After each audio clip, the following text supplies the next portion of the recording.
이번 시간은 페이지 521페이지 보일러 설비에 대해서 보도록 하겠습니다. 보일러. 자, 이 보일러 설비 쪽은 19회 시험 때는 수관식 보일러를 나왔죠. 그 식 빼고 그냥 수관 보일러 찾는 형태가 나왔습니다. 그런데 이 보일러적인 측면은 아파트하고 연관성 있는 두 개의 보일러가 바로 노통 연관식 보일러가 됩니다. 그래서 주철제 보일러하고 나머지 보일러는 특징을 여러분들이 한번 읽어만 두십시오. 그래서 이 노통 연관식 보일러적인 측면하고 이 수관식 보일러 이 두 가지가 아파트하고 연관성이 있는 보일러가 이 두 가지입니다. 그래서 이 두 가지를 비교해 두시면 되겠습니다.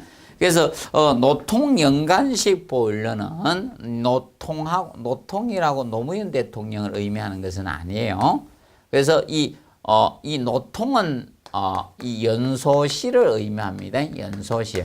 연소통을 의미하고 이 보일러 내부에 이 내부에 연관을 둔 거예요. 연관. 여기서 연관은 낙관을 뜻하는 것이 아닙니다. 여기서 연은 연기연자의 개념이 됩니다. 그러면 연소열을 여기에서 이 연소실 노통에서 연소를 한 가스하고 열을 내부에 보내는 거예요. 간 내부에 보내서 주변에 물을 데우는 방식에 물이 주변에 있는 거예요. 그래서 이 보일러가 노통 연관식 보일러가 된 거고요. 그러면 수관식 보일러는 포인트가 드럼입니다.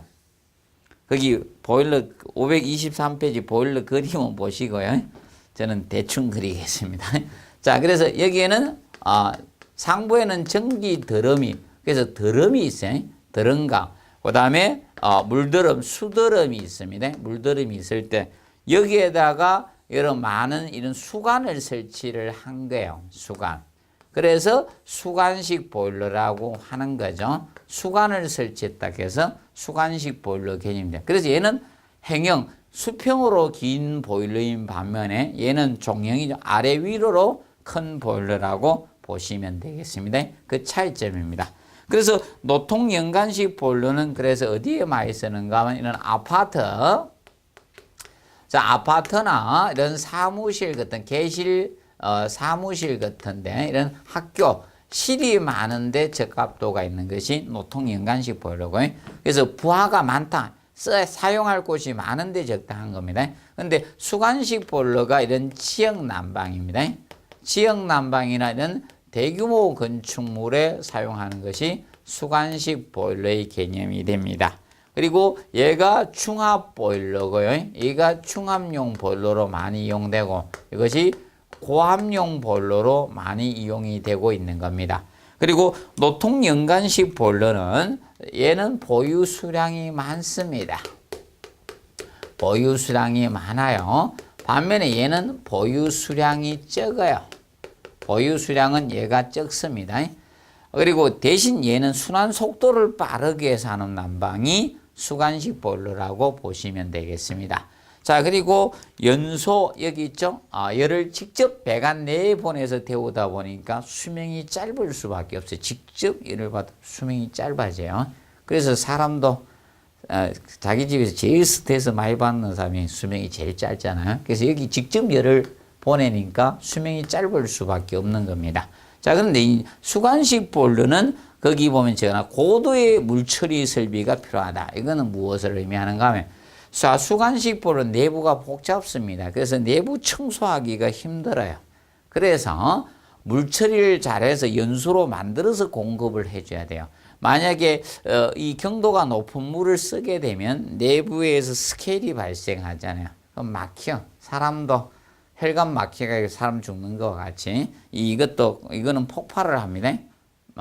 파열이 돼요. 수관이 파열 현상을 가져올 수 있어요. 그래서 고도의 물처리가 필요한 것이 수관식 보일러의 개념이 됩니다. 근데 수관식 보일러라고 시험 미리 내기 위해서 약간의 밑밥을 깔았었습니다. 그 전에 드럼에서 간류식 보일러가 드럼에 있는 게 수관식 보일러거든요. 그래서 그 측면을 우리가 간단히 보시면 되고 나머지 보일러는 한번 읽어두세요. 특히 이제 주철제 보일러가 저압 보일러로 사용이 되는 겁니다. 근데 이제 주철제 보일러는 조립 섹션을 조립할 수 있는 그런 장점이 있죠. 그래서 용량을 늘렸다 줄였다 하는 그런 장점은 있습니다. 자, 그리고 524페이지에 보일러의 효율과 능력 표시 부분이 나옵니다. 그래서 먼저 보일러의 능력 표시에서 출력에서 보일러 마력과, 그래서 1보일러 마력이 한번 기출이 됐었죠. 1보일러 마력. 자, 1보일러 마력이라는 것은 1시간에 자, 이 100도씨물 자, 15.65kg입니다. 이 15.65kg을 자, 전부 전기로 증발시키는 전기로 증발시킬 수 있는 능력입니다. 자, 증발시킬 수 있는 능력. 이것을 1보일러 마력이라고 합니다. 그래서 이것을 간단히 쓰게 되면 자, 상당 증발 또는 한산 증발이라고 돼요. 상당 증발량 또는 한상 증발량. 상당 증발량이라는 것은 전기가 가지고 있는 총 엔탈피를 100도씨 물에서 100도씨 전기로 환산할 수 있는 능력으로 바꾸어 준 것을 상당 증발량이라고 합니다. 상당 증발량으로 자, 15.65kg per hour다 이거죠. 이것을 간단히 나타내면 상당 증발량 15.65kg per hour다 이렇게 나타낼 수가 있습니다. 그러면 이것을 열량으로 환산하기 위해서는 이렇게 하겠죠. 열량으로 환산하면 열량으로 나타내면 그러면 15.65kg per hour에다가 여기에다가 자, 잠열을 곱해주면 되죠. 전기 100도씨 물에서 100도씨 전기로 증발할 때 자, 우리가 2257kJ이란 열량이 필요하죠. 1kg당. 그래서 킬로경 날아가니까 곱하면 35,322kJ이 나옵니다. 자, 열량으로 환산했을 때는 35,322kJ 개념이 됩니다. 이것을 킬로와트로 환산하기 위해서는 그러면 35,322 나누기 1kW가 3,600kJ이죠. 3,600으로 나누면 약 9.8kW가 나옵니다. 그러니까 전력으로 했을 때는 1보일러 마력이 약 9.8kW에 자, 이것이 들어간다는 겁니다. 그리고 방열 면적으로 환산했을 때 방열 면적으로 환산하게 되면 방열 면적은 그러면 9.8kW 나누기 자, 표준 방열량 0.756kW로 나누어지면 약 13제곱미터가 나옵니다.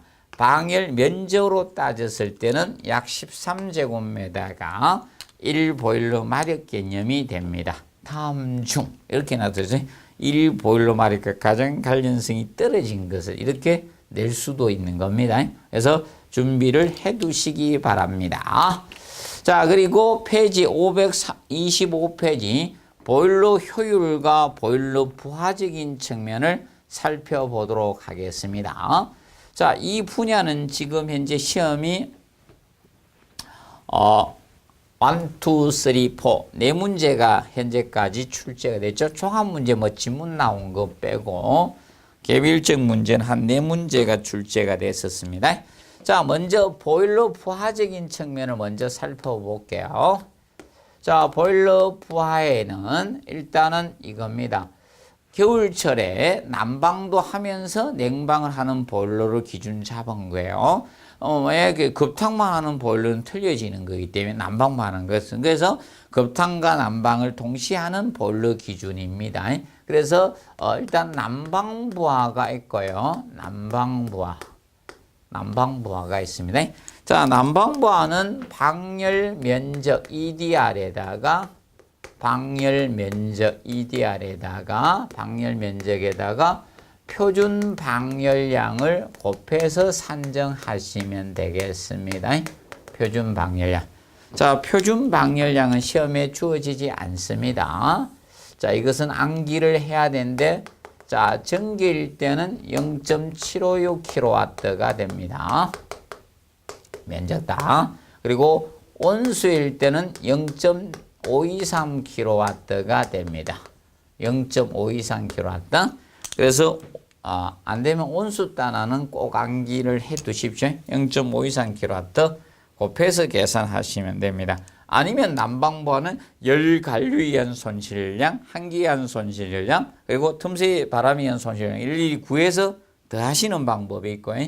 그건 너무 어렵고요. 그건 시험에도 주어지지 않을 거고. 그 다음에 이제 급탕부하, 뜨거운 물을 데우는 데 들어간 이 급탕부하.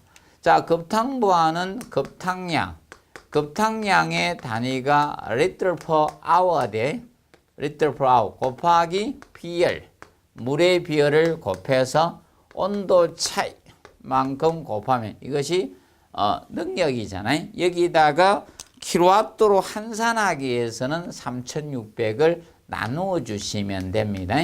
그래서 킬로와트 단위로 나타내기 위해서 표준 방열량도 이걸 곱했잖아요. 그래서 킬로와트로 환산하기 위해서 3600을 나누어 주시면 되겠습니다. 그리고 세 번째, 자, 배관에서 열 손실이 발생되죠. 배관부하. 그리고 네 번째, 예열부하. 보일러 예열할 때 예열부하가 들어가게 됩니다. 근데 실제적으로 우리가 오리지널로 사용하는 정미출력은 난방부하고 급탕부하죠. 그래서 정미출력의 경우는 두 가지만 하면 됩니다. 난방부하를 계산한 난방부하고 급탕부하의 합으로 나타내 주시면 되겠습니다. 이게 정미출력이다. 자, 그리고 상용출력, 보일러 사용하고 있을 때 출력이 상용출력이죠. 총출력이 아닌 상시 사용하고 있을 때 출력. 그러면 보통 이거죠. 예열부하는 제일 처음에만 예열을 하지 상시에 계속 예열을 하지는 않죠. 그래서 예열부하는 안 들어가는 거예요. 그럼 상용출력은 난방부하 플러스 급탕부하 플러스 배관부하 이 세 가지 부하만 플러스 시켜주시면 됩니다. 자, 그런데 배관부하하고 예열부하는 주어지는 겁니다. 조건에. 왜냐하면 배관부하는 배관의 피복 조건이나 배관의 길이나 간격이나 이런 게 있다 다 틀려집니다. 그리고 그 배관이 어디 상황에 위치했냐에 따라서 손실은 틀려져요. 그렇기 때문에 일목요연하게 주어져서 시험 내야지 조건으로 낼 수는 없다는 겁니다. 그리고 예열부하도 동일하죠. 그래서 이 주어집니다. 그래서 봐두시고 그러면 이걸 구할 줄은 알아야 된다. 이 두 가지 요소는 아셔야지 문제를 풀 수 있는 겁니다. 그리고 마지막으로 이 전격 출력. 자, 이 전격 출력적인 측면을 봤을 때 전격 출력. 자, 전격 출력을 구하는 방법은 몇 가지가 있다. 그 첫 번째로 전격 출력은 이렇게 해도 되고 난방부하 플러스 일일이 합하면 된다.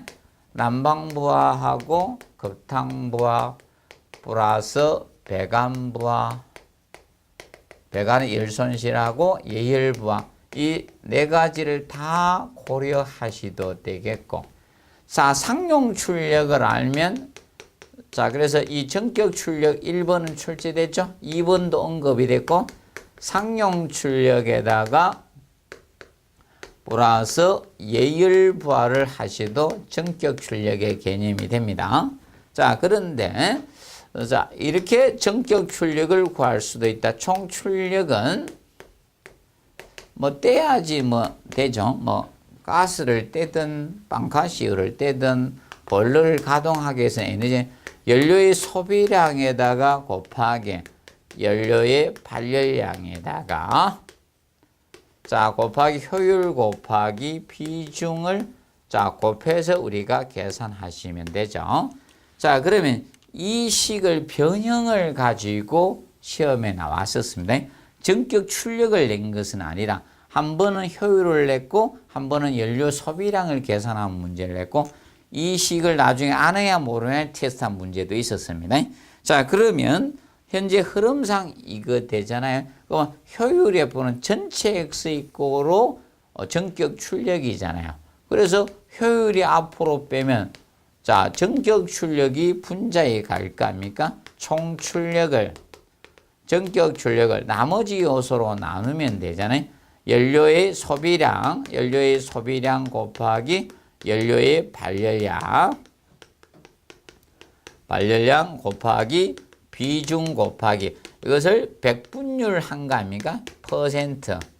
이것이 자, 효율을 구하는 식의 개념이 된 거죠. 자, 그래서 이 자체는 아직 안 냈다. 이 자체.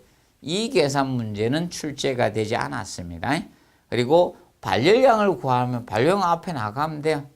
그래서 같이 있던 애들은 전부 다 분모로 내려가면 돼. 항상. 자, 같이 잘못 있으면 역적대가 3족이 멸해집니다. 그래서 항상 기억하실 거지. 나머지는 밑으로 내려와요. 그래서 전격 출력을 분자에 두고 나머지 요소가 밑에서 곱해서 나누어 주시면 하나의 구하는 요소가 나오게 됩니다. 기억을 해 두시고. 자, 그러면 제일 쉽게 가면 이거예요. 난방부하를 구하세요. 이 개념이 나올 수 있다. 그래서 이 분야, 여기에서 첫 번째 했던 이 분야에 대해서 꼭 기억하셔야 됩니다. 여기에서 난방부하는 방열 면적 곱하기 표준 방열량. 이걸 기억하십시오. 작년에 2급원급 급단계 가열 능력을 구하세요. 곱해서 그냥 3,600원 나오면 되잖아. 효율 100% 줄 있으니까. 이제 서서히 가려고 하는 것 같습니다. 그럼 올해의 완성품이 되기 위해서는 난방부하를 구하세요. 이 문제가 나오면 앞으로 출력 개념을 계산 문제를 내겠다는 거거든요. 아직 출발은 안 했습니다. 묻기만 물은 거예요. 전격 출력 이런 거 개념만 물었어요. 지금까지. 앞으로 계산 문제에 들어갈 터전을 마련하기 위해서 발판을 마련하기 위해서 아마 올해는 난방부하 정도를 계산하는 문제가 나오지 않겠느냐 이렇게 생각이 듭니다. 한번 봐두시고요. 자, 그리고 페이지 526페이지 방열기 설비가 나옵니다. 방열기. 열을 방출하는 기구가 방열기 아닙니까? 영어로 라제타. 자, 이 라제타는 우리가 뭐 뒤에 528페이지, 529페이지 보면 각종 라제타가 많이 나오고 있습니다. 그럼 이 라제타에서 이제 시험이 나왔던 것은 상당 방열 면적 구하는 거 한번 하고, 그 다음에 방열기 표시법이 한번 나왔었죠. 그래서 이제 앞으로 조금 준비를 해야 될 것 같습니다. 3회 때 상당 방열 면적이 한번 나왔고 10회 때 방열기 표시법이 한번 나왔기 때문에 한번 나올 분위기는 되었죠. 그래서 먼저 거기 표준 방열량이 나와요. 표준 상태에서 자, 뭐 온도, 열매 온도나 또는 실내 온도가 표준 상태에서 열을 얼마만큼 방출하냐. 그게 표준 방열량 아닙니까? 우리도 사람도 틀리잖아요. 온도가 추울 때하고 온도가 더울 때 열을 방출한 양이 틀려요. 그래서 겨울에는 밖에 온도가 춥잖아요. 안에 온도는 높은데 그래서 열을 방출을 많이 합니다. 그래서 그 방출을 막기 위해서 막 틀을 오리틀, 거위틀 막 입죠. 그리고 그 뻥입니다. 장사들 뻥이에요. 거위틀이 더 좋다 해. 오리틀보다. 단지 솜털이냐 깃털이냐에 따라서 보온력이 차이가 있는 것이죠. 오리틀도 똑같아요. 솜털은 다 같은 게 그 오리가 어디 살았나 그게 영향 주겠죠. 안에 기름기가 더 많아야죠. 그 영향을 주지만 네, 그 오리털이 거위털이라서 더 비싼 건 이론적으로 맞지 않습니다. 보온력은 똑같아. 보온력이 좋대요. 안 그래도 백화점 이런 데 가 물어보면 진짜 좋대요. 뻥은 되게 찍기네. 맞죠? 그건 뻥입니다. 다 또 동일합니다. 오리털이든, 동일한 보온력을 가집니다. 같은 털들은 솜털일 때는. 그러면, 표준 상태에 있습니다. 그래서 사람도 여름에 밖에 온도가 높잖아요. 열을 방출을 해야 되는데, 저 도로라 콘크리트가 너무 많아. 얘가 태양열에서 데워지니까 복사열이 돼서 더 더워. 바닥이 막 60에서 70도가 되니까 도로 열이 막 들어오잖아요. 내가 열을 방출해야 되는데 열이 들어오니까 짜증이 나는 거예요. 더 더운 거예요. 땀이 뻘뻘 흘리고 온도를 낮추기 위해서. 그리고 그 중에서 그날 습도가 더 높다. 그럼 불쾌지수가 높아지는 거잖아요. 습도가 불쾌지수에 영향을 많이 미치거든요. 그래서 짜증이 팍팍 나는 거죠. 그래서 이제 표준 상태에서 얼마나 열을 방출하냐. 그래서 이건 무조건 외우십시오. 그래서 전기 0. 안 주어지고 시험 냅니다. 0.75요. 온수 0.5 이상 킬로와트. 그 기준은 전기는 열매 온도가 102도씨고 온수는 80도씨를 기준 잡고 실온 동일하게 18.5도씨를 기준 잡았습니다. 18도 지금 18 할까봐 18.5도씨를 기준 잡아서 표준 상태에서 얼마나 열을 방출하냐 이걸 측정한 거예요. 그 측정하니까 이 정도 나오더라. 자, 그런데 어이구 답이 0.75육이 아니더라. 그러면 킬로줄 열량으로 나타낼 수 있잖아. 항상 그래서 1kW가 3600이에요. 1kW를 열량으로 환산하면 3600kJ이에요.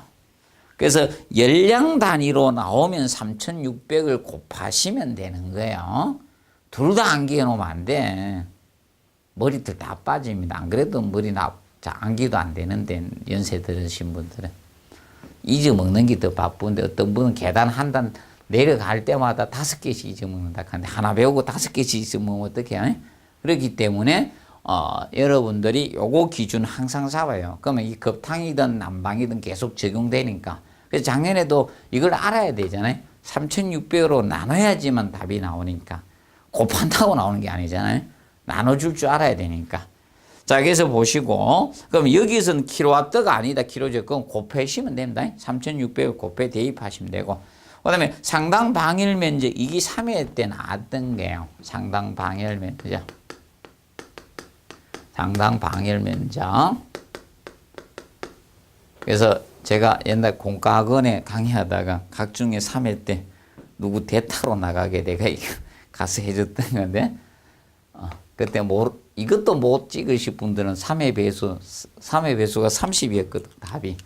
그때 사지선다형으로 나왔습니다. 책들은 다 오지선다형으로 준비가 돼 있었습니다. 그 당시. 몰라요. 나도 나가서 언급끼리 강의했는데, 그 당시에 보면 어떻게 있었는가 하면, 막 책이 한문이 엄청 써 있더라고요. 한문 찾는다고 힘들어 죽는 줄 알았습니다. 강의로 가가지고. 근데 그때 보면 이 문제가 있었는데, 그래서 이제 상당 방열 면적은 난방부와 총 손실 열량을 갖다가 총 손실 열량이야. 총 손실 열량 개념에. 그래서 자, 이겁니다. 관류연 손실량하고 한기연 손실량이 따로따로 주지만 합해야 돼. 그러면 손실 열량은 합해. 치등 열량을 고려하면 안 되고 난방부하를 표준 방열량으로 나눈 겁니다. 표준 방열량. 그때 30이 답이었는데 이것이 됩니다. 그런데 표준 방열량은 안 주어지고 시험 냅니다. 그 당시 열 관류한 손실량하고 한기한 손실량 두 가지를 주어졌어요. 야, 그런데 틈새 바람도 있는데 이러지 말고요. 없다는 거예요. 틈새 바람. 안 주어지면. 분명히 틈새 바람도 있었는데 또 바닥을 통하는 것도 있었는데 그렇게 생각하시면 돼요. 주어지면 주어진 대로 하시면 되는 겁니다. 그래서 이렇게 계산하시면 되고, 그러면 이게 응용이 이거거든. 난방부하거든. 난방부를 앞으로 빼버리면 얘가 앞으로 나가면 얘가 둘이 곱으로 해야 되지. 얘들은 방열 면적 곱하기 표준 방열량이거든. 분명히 한 번은 낼 것 같은데 아직 안 냈습니다. 이걸 계산 문제를 낸다는 거예요. 그러면 방열 면적만 주어지고 얘는 안 주어지고 냅니다. 기억하시고, 그 다음에 소요 방열기 절수 섹션수, 부재 절수가 얼마예요? 그죠? 절수, 섹션수, 영어로 섹션수고, 이 부재수 쪽수다, 이거. 부재가 얼마나 많이 되나? 자, 그러면, 자, 이것도 동일합니다. 난방부와 총 손실 열량을 갖다가, 자, 이 표준 방열량 곱하기 1절의 면적으로 나온 거, 이거는 하나만 더 추가한 거야. 방열 면적에다가 1절의 면적을 곱해 주시면 되는 겁니다. 이게 절수 섹션수 계산입니다. 절수 섹션수는. 자, 그리고 응축수량은 다른 게 아니죠. 잡열을 방출하면 물로 되돌아오잖아요. 그게 응축수입니다. 응축수. 그러면 보통 이 응축수는 전기가 잡열을 방출하고 물로 되돌아오는 것이 응축수인데, 응축수량은 자, 이 방열기의 방열량을 갖다가 방열량이 주어지면 주어진 대로 하시고 안 주어지면 표준 방열량으로 하시는 거예요.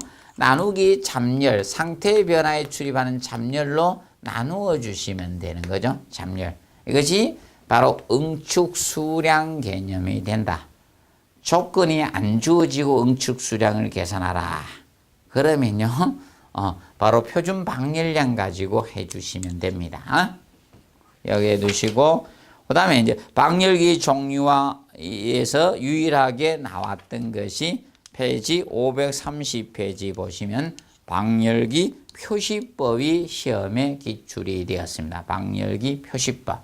자, 그러면 방열기 표시법은 뭐 10회 때 이걸 5개를 그리고 찾으라를 냈으니까 앞으로 오시면 하나를 그려놓고 이 방열기에 대한 설명 중 옳지 않는 것은 또는 나타낼 수 없는 것은 이런 형태로 내겠죠. 그럼 방열기 표시법에서 제일 위에 나타내는 수는 방열기 절수 섹션수를 의미합니다. 그래서 방열기 절수가 15절이라는 거죠. 15절이라는 겁니다. 방열기 절수 섹션수 부재수를 나타내는 것이다. 그리고 방열기의 종류를 앞에 나타냅니다. 그리고 뒤의 수치는 방열기의 높이입니다. 그러면 방열기 종류를 나타내는데, 자, 이 방열기 종류는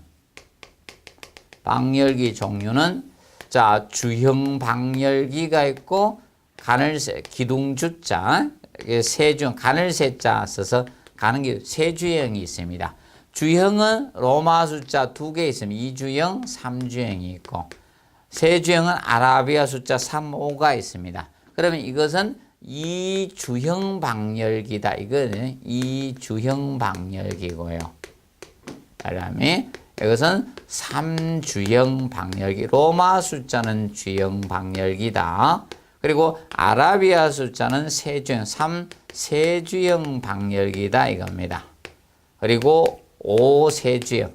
그래서 4가지 형태가 있습니다. 방열기를 나눌 때 기억하시고, 그리고 뒤에 나타나는 것은 방열기의 높이가 600mm다 이거죠. 방열기 높이가 600mm다 이겁니다. 자, 건축에서 이겁니다. 뒤에 단위를 명시를 안 할 때는 밀리미터 단위가 기본입니다. 밀리미터 단위가. 그리고 이제 여기에 이렇게 표시했다. 유입간과 유출간을 표시한 거다. 자, 근데 간경을 표현할 때 A는 밀리미터 간경, B는 인치 간경을 합니다. 유입간이 20mm고 유출간이 20mm다. 이것을 나타내고 있습니다. 그리고 방열기 위치 나오죠. 개구부, 6개구부는 바로 창문입니다. 개구부라 해서 일반은 출입문을 나타내는 건 아니고 창문입니다. 아래에 설치합니다. 그래야지만 이 콜드 드래프트를 방지할 수 있다. 차가운 공기가 바닥 아래로 하강하는 현상을 콜드 드래프트 현상이라 했죠. 그러면 콜드 드래프트 현상이 이루어지면 제실자가 차가운 공기가 맞다니까 추위를 느낄 수밖에 없죠.